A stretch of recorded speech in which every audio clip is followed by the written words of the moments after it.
Bathhouses are fun, scary, sexy, mysterious places. If you've never been, I'm sure you have questions. Questions like, what's it really like behind the door? Are all the stories I've heard true? I'm curious, but I'm also a little scared. What can I expect if I go? Today's guest is going to help answer all of those questions, plus tell us some shocking and salacious stories, I hear. I'm Patrick Marano, and this is Queerly Up.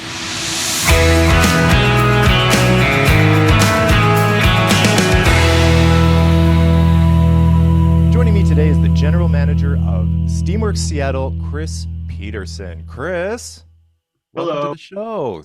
Thank you, Patrick. Thank you so much for joining me. This is so amazing.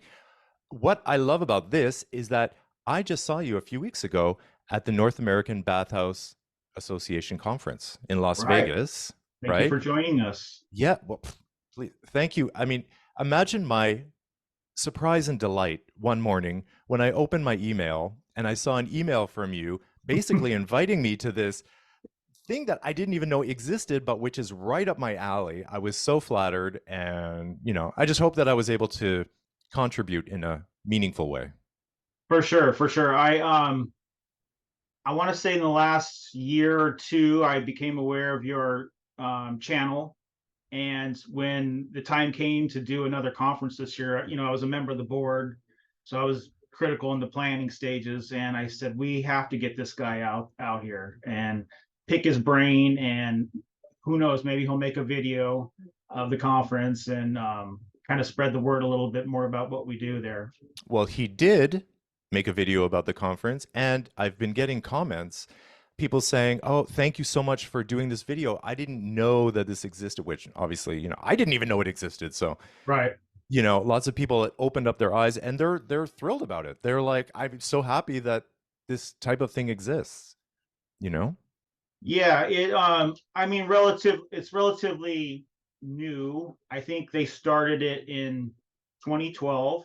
It was started by a group of owners, led by a man named Dennis Holding of the Club Baths chain, kind of a legendary character in the bathhouse industry. Hmm. They thought it was important that would there be some sort of network and association of bathhouses, and that way we can all pick each other's brains and learn from one another and become stronger together. And I definitely see that as happening in my 10 years of going to these conferences.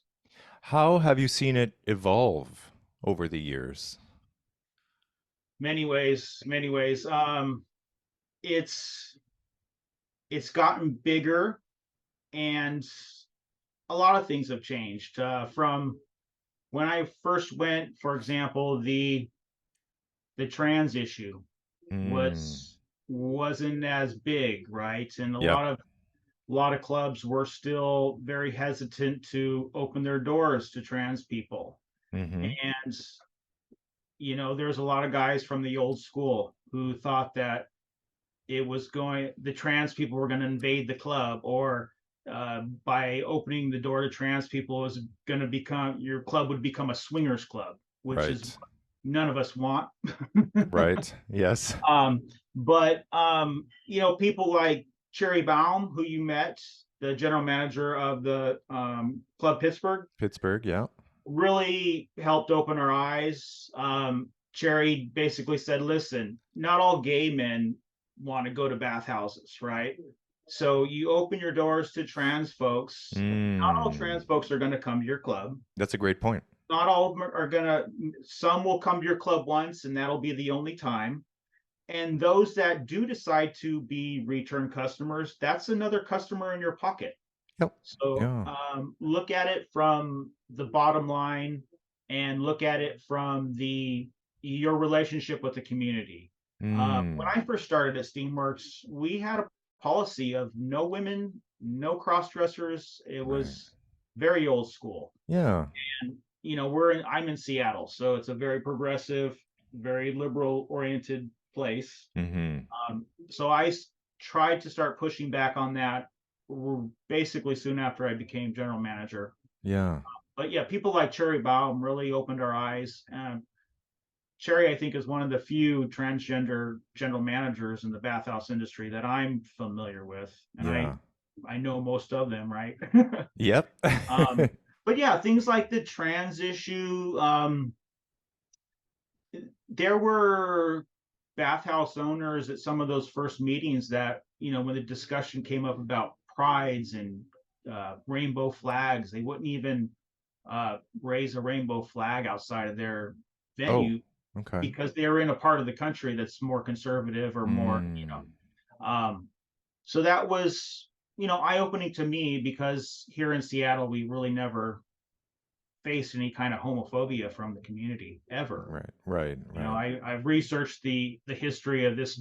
You know, this was a bathhouse before Steamworks acquired it in 2008, right? right. It's been a bathhouse since 1980, and I've researched some of the history. And interestingly, here in Seattle, we've never got pushback from the community that Hmm. was rooted in homophobia.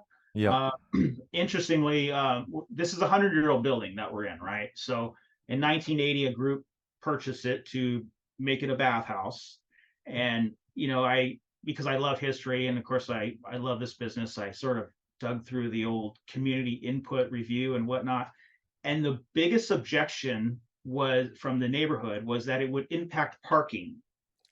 Believe it or not, in 1980, people were more worried about parking than Mm, they were worried about a bathhouse or sex that it club. was like a sex club. Yeah. Right, right. So, Yeah. I mean, in a lot of ways, operating here in Seattle and Capitol Hill neighborhood is a lot easier for me than Mm, it is yeah. for some of my colleagues in, say, Sure. Midwest or the South. Sure. I love the West Coast for that being so progressive. So I mean, obviously it's a Steamworks now, and it's been a Steamworks for a while. On my podcast, I had Brian Short and I had Daddy Nerm from Steamworks Chicago. Um, what is your relation with those two gentlemen? When I first started here, I started in 2008. Um, that's when I first met those two gentlemen. I had just moved to Seattle in 2008. I had a few jobs that I wasn't happy with. I just moved to a new state, didn't know a lot of people. Yeah. And on a whim, I thought, I always loved bathhouses since I was in college. And on a whim, I thought, I'll send my resume to these. Went online and found the two bathhouses in the city. I'll send my resume to these two places, and maybe one of them will hire me on a part-time basis, and I'll get to go for free, save some money, and Right? meet some new friends. Yeah. And of the two, I didn't know anything about Steamworks. I had lived in San Diego and I'd lived in Denver, went to the bathhouses there, but I was not Steamworks, and its legacy was not on my radar at all. Yeah. And so, of the two bathhouses here, Club Z or Club Zodiac, my competitor, they touted themselves on their website as the biggest and the best in Right. Seattle, right? And so I sort of assumed that that would be the place I'd want to work. Of But course. the day after I sent my resume, the general manager of Steamworks Seattle at the time, a guy named Mike Nash, called me in for an interview. And I showed up in slacks and a tie, nerd that I am. And Classic Chris Peterson. and Mike, who had been running bathhouses for 10 plus years, said, no one has ever showed up for an interview in slacks and a tie, you weirdo. Yeah. But Nerd. you got the job. Yeah, right. It So worked. he hired me as I told him I'm kind of handy. I can fix a toilet. So he hired me as the helper to the maintenance guy, very, Ah, very low on the totem pole. interesting. And I did that for a while, for a few months, butted heads with the maintenance guy at the time. So Oh, I told the manager, hey, give me a transfer. I don't want to work under this guy. it's me or him. Well, I didn't put it that way. Give me a transfer, make me a clerk or a housekeeper. I don't want to Mm, do the maintenance thing. sure. And so he did. But the maintenance guy at the time was a little pissed off. So he says to me, um, well, I have your replacement. He's starting tomorrow and he's much cuter than you. Oh, And my response was, well, cool. I look forward to meeting him. And this person turned out to be my partner to this day. no. Yeah. Yeah, Oh he's God, me and you Jeremy are still just together yes. after 13 years now. Yeah. Uh, so we like to joke with people, people that we first meet. Yeah, we met in the bathhouse and Yeah. their eyes open, and then we kind You of clarify did. as co-workers, right? Yeah. So yeah, I started there.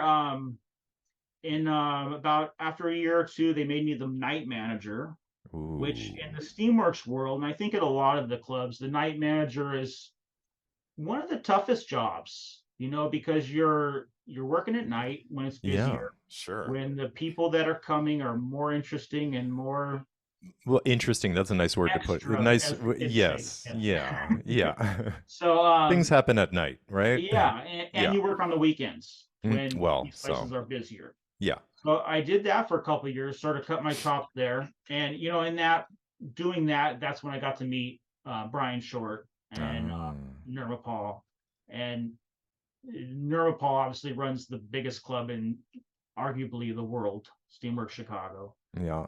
Nirma Paul sort of took me under his wing and taught me a lot, as did Brian. Brian has managed clubs. He managed Steamworks Chicago for about 10 years. He managed Steamworks Berkeley for a while. He's helped out here in Seattle. He's, of course, was instrumental in starting Steamworks Toronto. Mm-hmm. So yeah, I got to learn from those guys who had been in the business. Brian a lot longer than me, and Neuropol just by a couple of years longer, Yeah. and allowed it to help me grow as a manager. When I was talking to Brian, yeah, his history goes all the way back. So he had a lot of stories, but I heard that you have some stories too. Is there anything you'd like to share with us? Um, Just pick I'll, one. I don't want to get you demonetized. Oh God. Well, oh, you know what? I can always like bleep it if it gets a little too. I can always go boop over your what?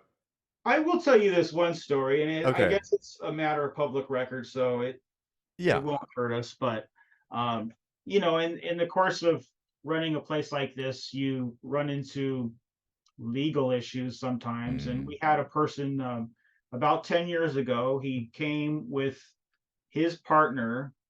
They admitted to being high on drugs, Oh. and he later claimed that his partner raped him, and that he notified the staff on duty of it and no one helped him. And not only that, Okay. he claimed that the staff somehow recorded it and put it on the internet. Oh, okay. Okay, so Yeah. but this gentleman was very wealthy, and in the United States, if you're very wealthy, you have access to the legal system and you're able to harass people. Yeah. He had a lot of time on his hands, so yeah, for a couple of years we were battling this thing in court that was utterly ridiculous. This guy went through Oh God. numerous attorneys who, saw through the BS, Yeah. but in the end we won. Yeah. Well, good. The Because the truth truth always prevailed. wins out. But Yeah. you But still a do, hassle for you guys for 2 years. yeah. This ridiculousness has to go on and like So yeah, what I love about the job is the people, and the biggest challenge is the people, right? you Whether just it be stole my two questions. I have two questions written here. Okay. So what I is can the expand most on it. yeah, okay. Well, yeah, please do. What is the most challenging thing about your job? Was my question. People, people, Yeah. people, people. Whether it be staff or our customers, people are challenging. And what I like to tell people, especially newbies who are calling me on the phone or ask me online, what's the place like? I've never been there. What kind of people go there? Hmm. My answer is walk down the street of any major city and look around, and Hmm. every type of man you see is a type of man you're going to see in the bathhouse. Yeah. You're going to see people who are wealthy. You're going to see people who are working class. You're going to see people all races. You're going to see That's people true. of all sizes. You're going to see Yeah. guys who are 400 pounds. You're going to see guys who look like models out of a magazine. You're going to Mm-hmm. see um, That's the you're beauty going to of see it. everything. You're going to Yeah. see people who are new, who are just walking in the door, that they've never been to a place like this. And you're Mm-hmm. going to see guys who have been coming for 40 years. And not Mm-hmm. only that, the age issue. You see guys that are in their 70s, and you see guys that are in their early 20s. Thank you for saying that because I get comments all the time. Oh, I'm too old to go, or I'm too fat to go. I mean, their words. Um, so thank you for, yeah, pointing out. It's like everybody is Right. literally there. Everybody's Anybody. here, and like I said, okay, so you have that diversity, Hmm. of culture, of people, but you also have a diversity of attitudes. You have Mm, people that are really easy to get along with, and I'd say that's the majority. But you also have people that they wake up every morning and they're determined to inflict hell on everyone they come into contact with, right? sure. Um, so yeah, you come into contact with a lot of different characters for sure. And but I mean that's what keeps it interesting as well. And like I said, most of the people that come are a joy to know and to, talk with and Hmm. interact with. It's probably Um, the worst part of the job, but also the best part of the job is, yeah, I guess, I it's mean, right? like everything in life. It's yin and yang. It's a double-edged sword. Yeah. Um, but yeah, I What enjoy it what mostly. what is the part of the job that you love the most? Watching porn all day. No. That's fair. That's um, fair. I love I have a great team.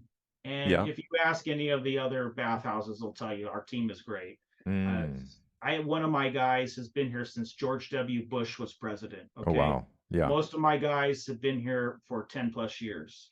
Oh, that Uh, says a lot about the establishment too. That kind of loyalty, it says something about them, but also you guys thank you. as a team, as a place, Right. right? So I mean, I know it's corny to say this about your workspace, but they really are like a family, and we help each other grow. We try to inspire each other. We try to encourage each other when it comes to improving our lives. Mm. About a quarter of our staff here are native Spanish speakers. So a lot of us are trying to learn Spanish. Yeah. A lot of the native Spanish speakers are trying to improve their English, and we constantly Mm. like try to improve each other in that way. I've had a lot of guys start who might have been overweight, who just by working here they want to improve themselves, and I've lots of success stories of guys who lost, you know, 20, 30, 40 pounds after working Mm. here. Just maybe it's seeing all the naked bodies as an inspiration there, I think but you're working them too hard. That's what's going on. well, maybe that too. I get a lot of comments from people that have never been, and it's because they don't know. So walk us through if I'm going for the first time, I walk through the door, what can I expect there? Like amenities wise, what do you guys in Seattle specifically, what do you guys have in your club? So the Seattle club, and we get a lot of flack for this. The Seattle club is very bare bones. It's not your Steamworks Chicago. It's not your Steamworks Toronto. Basically, I call it a basic sex club. We offer, private rooms, lockers, lots of sexy spaces, of course, showers and bathrooms, but we don't have steam room. We don't have sauna. We don't have a jacuzzi. We don't Oh, have a gym. interesting. Okay. So it's a lot smaller, a lot more bare bones. Um, we had a steam room when I first started here, but it was really old. Like I said, it was built in 1980 and was falling apart. Mm, So we got rid of it, and the cost to maintain it went down, which helped. yeah. And we just try to lean in on things like cleanliness, things like customer service, basic, simple things for me as a manager that I know that I can control, Hmm. that I can have an impact on. And we've been doing really well, Well, with I mean, just relying on those basic business tenants. so to quote AbFab, I don't want more choices. I just want nicer things. So it's sort of what you're saying is like we pared it down, but we take care of what we got. And so it's nicer. Right. I rather that than walk into a place that has a roller coaster, a slide, a fireman's pole, but things are dirty and unkept and like, Sure. in disarray and just, and also without the wet areas, quite frankly, people are there for sex. I mean, because the wet areas attract a leisure crowd also, because you can relax in the hot Right. tub and whatever. So they must be very sex focused in Seattle. And well, yeah, they are. I mean, it is Seattle. Eventually we may, this place is a work in progress. Sure. So eventually we may look into adding some different amenities, but for the time being, we're sort of in a holding pattern with our ownership structure. So for the time being, Mm, we're just relying on things like like I said, good customer service, so important. cleanliness, Yeah. interesting parties, being inclusive, and taking care of our staff because they take care of us and they're the ones that the Hmm. customers are going to interact with. I'm sure you've been to many clubs throughout the world, so have I. Yep. Uh, I'd say 75% of my interactions with staff at bathhouses are usually either mediocre or Mediocre at not best. not Yeah. welcoming. Yeah. For whatever reason, whether the guy's not making a lot of money or Yeah. the management or ownership of the venue is not engaged. And I try to make sure that doesn't happen here as much as I can. Yeah. Some of my guys have some bad days, Of course, we're all human. but we try to encourage them and try to do our best to compensate them as fairly as we can, Hmm. so that that is reflected in the customer experience. You talked about cleanliness a couple of times. So I get comments, people worried about the cleanliness of these places. What can you tell people that are afraid of, that it's not clean? Or what is your cleaning schedule, I guess is my question. We basically give the place every morning for 2 hours a complete Lysol bath. Yeah. Everything from top to bottom gets scrubbed with Lysol or ammonia-based cleaners. Um, we here, I know a lot of places have carpeting. Hmm. Uh, we took out the carpeting. We just Yeah. have I don't understand painted carpeting. cement floors that are easy to clean. Uh-huh. Yeah, carpeting is bad. Is I really, don't never especially I never thicker understood. carpeting. Yeah. It attracts smells. Yeah. Um, it gets wet, and God knows what is falling out of a person Hmm. as Yep. you're walking around, or For maybe sure. have a lube bottle that's dripping. Yep. So yeah, I got rid of carpeting, and at the time, some people pushed back on that, and they didn't like Mm. the idea. But we keep the place pretty warm, so it's not cold on your feet, and like I said, it's easy to clean. And of course, as the general manager, I look at the online reviews as much as I can, Okay. and that's the one thing that I never get criticized Oh, for nice. in Steamworks Seattle. The cleanliness of the club is one thing that is one feather in my cap. So we try, and the staff here really, go above and beyond to try to keep the place clean. I will. So I haven't been to your club specifically, but I know Steamworks has a look and a feel to the whole thing, and I think that the materials that they use, like that silver wall, the metal looking, like things Diamond like plating, diamond plating, called diamond plating. Yeah, yeah, things like that lend itself to, well, one, easy cleaning, but also right. giving it a sleek, clean look because it's shiny, it's slippery, so it looks like it's clean all the time. So I think Steamworks does a good job of looking and being clean, I guess. Industrial, masculine, Right. simple. Those are some of the things that we think of when we're redoing a new space or Yeah. ramping up a new space, and uncluttered. We try to use very few colors. So you'll Hmm. see a lot of Orange. blacks and grays, maybe a touch of yellow or orange, maybe a little bit of blue, but Hmm. you're not going to see a lot of different colors. We try to keep it very simple. And Mm.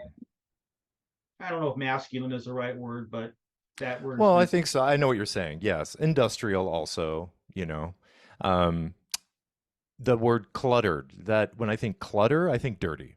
Even if it's not dirty. Like something could be cluttered but not dirty per se, but when you see something that's cluttered, you just think unkept. Like who's cleaning all that? Because there's so much stuff there. Right. So And I don't know about Toronto, but here in Seattle, film of dust will literally collect in a day. 2 seconds. Yep. Yep.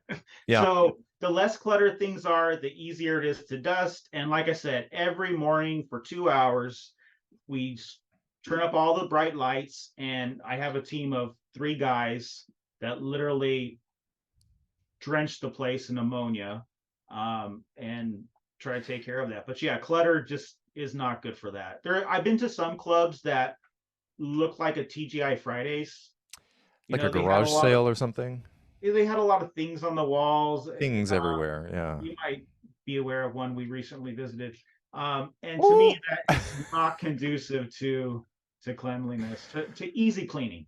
Well, I Right. did. I did do a review, and gave my pros and cons for the places that we visited, and so that was one of my cons was basically I didn't use the word clutter, but I think I used the word maybe outdated and kitschy.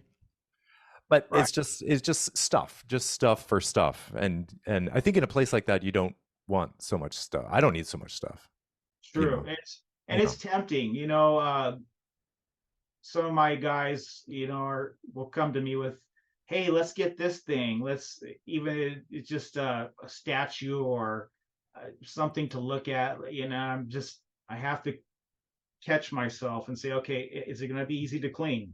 Let's Right. ask ourselves that first question. Yeah, for Is it sure. even going to impact the customer's experience? Hmm. To have a Roman bust, at the front door to imply that Well, it's, that's exactly the what they tradition had. of bathhouses, and Yeah. masculinity. Yes. Yeah, I get that. I get what you're trying to do there, but Yeah. do we really need it?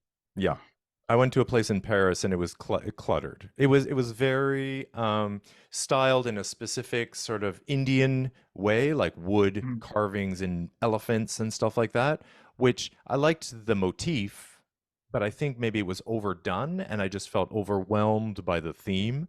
And it felt like there was just stuff everywhere. And I just felt, which gives a little bit of is it clean in here? I don't know. Yeah, But it's yeah. it's not supposed to be a museum. Um, One of the things that when it comes to music, for example, Mm, Steamworks, Ross Moore, my boss and one of the founders of Steamworks, very important to him is the music. yeah. And one of the things I used to describe when I'm hunting for new DJs or talking to a potential new DJ is the music needs to be a soundtrack for the customer's evening and the customer's Mm. experience. Mhm. It's not to draw attention to you as the DJ. It is to Mhm. focus the attention back on the customer Right. and the customer's fantasy. Mhm. So the music needs to be industrial, needs to be raw, needs to be masculine. It has to have very few lyrics if Sexy. possible. Yeah. Right. I think it depends on the time of day because I was at Steamworks Toronto here and I was actually filming a scene for my OnlyFans and I didn't realize because I was so into the scene, I wasn't focused on the music in the background. And it wasn't until I was editing the scene that it was like RuPaul was singing in the background and I was like, okay, this is not sexy They at they all. sneak in there. They sneak that stuff in They're there. like, you And better sissy that walk, and like, which I love. On myself is fine. I love it, sure, but just in the context of what I was doing, and it didn't line up. So sure. No, it's the tendency there for DJs is always to bring in the diva music or the disco music, and no problem with that kind of music at yeah, all. yeah, But you got to remember that here the customer's the star. We right, want this yeah. customer to feel like the star and the center of Mm, attention. Each I customer, like that. as The much as we can. customer is the star. So the music has to sort of be his soundtrack for the evening. Yeah. To be fair, this was during the day, so I don't know if maybe Steamworks plays lighter, fluffier stuff during the day, and then what we're talking about later in the evening, the sort of more, less words and everything. But okay, we only have a couple more minutes here, but I do have one question that I wanted to ask you, which was, and I don't know if you have an answer for this, but how are the Seattle guys compared to other cities, say LA, New York? Great question. Great question. Because I've been everywhere, and I've lived in, I went to school in San Diego, and that was my first bathhouse experience at the Mustang Spa Oh, there I've been in there. San Yep. Diego. Yep. And I lived in Denver for a while. Now, San Diego, for example, is even though it's in Southern California, is a conservative city. Yeah. You have a lot of older retirees. You have a lot of military guys. You have a lot of you have an immigrant population that is tends to be more conservative guys. Mm-hmm. Mm-hmm. Um, That's true. and Denver, sort of a mix between a more liberal city and a Midwest city, I'd say. Mm-hmm. One of the criticisms that places like Portland, Seattle, San Francisco, maybe Los Angeles get is that they're full of bottoms. Ah. Have you heard this? Yes, of That course. you just plug in that type of city. That city is full, or Vancouver. That city is full of bottoms. Yeah. And my my best response to that is that people in these cities tend to be more out. They've been Right. out for longer. There are more people that are comfortable with themselves sexually. Hmm. Whereas those cities in the Midwest or cities with say a big military base nearby, Yep. those cities will have a lot of, the old word was rough trade, Yeah.